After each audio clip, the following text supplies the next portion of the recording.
में यहाँ एक नाबालिग हिंदू बेटी को जाल में फंसाकर बहला फुसलाकर ले जाने का आरोपी युवक सुहेल खान के रूप में सामने आई है। पुलिस ने आरोपी को गिरफ्तार कर लिया है। वहीं परिजन और हिंदू संगठनों ने आरोपी के साथ साथ उसके सहयोगियों पर भी सख्त कार्रवाई की मांग की है।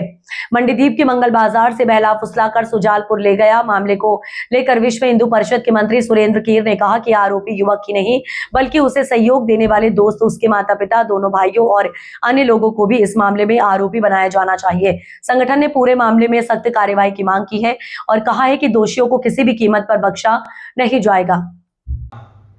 एक हिंदू नाबालिग बेटी को अपने लव जिहाद ट्रैप में फंसाया और वो पिछले मई 2025 से उस बेटी के संपर्क में था।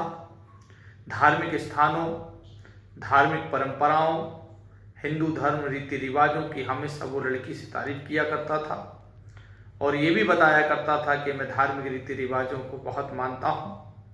और इसीलिए वो दिसंबर माह और महाशिवरात्रि में उस बेटी को लेकर भोजपुर मंदिर पर भी गया, तिलक लगाता था, कलावा बांधता था और बस इसी झांसे में आ गई बेटिया और उठाकर मंडीदीप से भगा कर ले गया और सुजालपुर अपने माँ बाप के पास, क्योंकि वहाँ से वो अजमेर लेकर गया।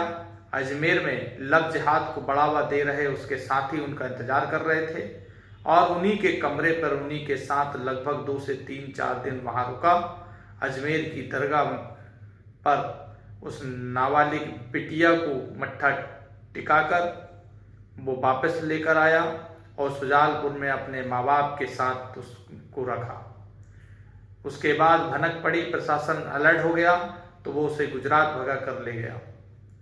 पुलिस प्रशासन ने मामले की गंभीरता को समझते हुए तुरंत उसकी गिरफ्तारी कराई और आज मंडीदीप थाने में उस वापिस सकुशल उन दरिंदों की कैद से पुलिस प्रशासन बचा कर ले आया।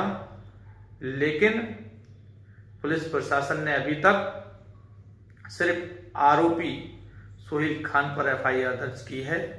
विश्व हिंदू परिषद जिला भोजपुर ये मांग करता है कि आरोपियों को मदद करने वाले उसके माता पिता, दोनों भाई और परिवार के सदस्य जिनके साथ वो कई दिनों तक रही और उसका वो मित्र जो अजमेर में जिनने इनको शरण दी, इनका खर्चा उठाया, इन सभी पर प्रकरण दर्ज कराया जाए और इस पूरी घटना में इन सबको आरोपी बनाकर इन सबको जेल में डाला जाए। इस पूरे घटना पर विश्व हिंदू परिषद की पहली नज़र है और अगर जरूरत पड़ी, अभी हम निरंतर शासन प्रशासन के सहयोग में हैं, उनसे संपर्क में हैं और अगर जरूरत पड़ी तो संगठन अपना कदम उठाने के लिए सक्षम है।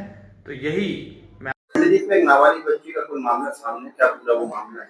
फरियादी की शिकायत के आधार पर पुलिस द्वारा जो है तत्काल मामले को संज्ञान में लेते हुए बीएनएस की विभिन्न धारा में अपराध पंजीबद्ध किया गया है और बच्ची को सुजालपुर की किसी चौकी क्षेत्र से वहां से दस्तयाब किया गया है। साथ में आरोपी को भी गिरफ्त में लिया गया है। बच्ची के स्टेटमेंट के आधार पर धाराओं का इजाफा किया गया है। आरोपी को भी रक्षा में लेकर न्यायालय के समक्ष पेश किया गया है और उसे जेल दाखिल किया।